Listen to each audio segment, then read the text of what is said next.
Qozon kabob pishirib yeyman deydiganlar, choyxonaga borib qozon kaboblarni pishiravering. Bu video haqiqiy steak tushunadiganlar uchun. Mana bu go'sht qaranglar. Voy, bu go'sht emas, bu san'at asari yo'q, mana buni qaranglar. Voy. Mana buni qaranglar, projatkalarni qaranglar, kesilishini qaranglar, sariyodi.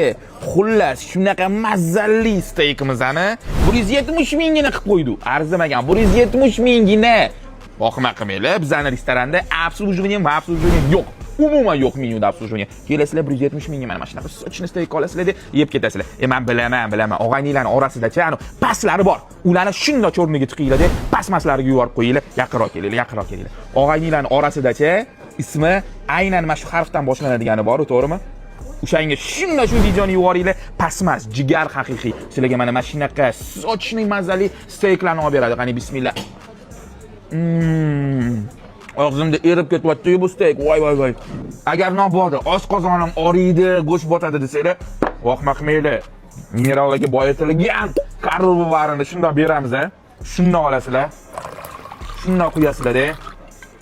Ichib orasizlar, 5 sekund hazm qilib oladi. Bismillah. Videoni hali ham ko'ryapsizmi? Tez.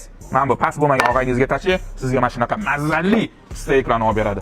Menga yoqimli ishtaha. Hammalarni birga olishni kutaman.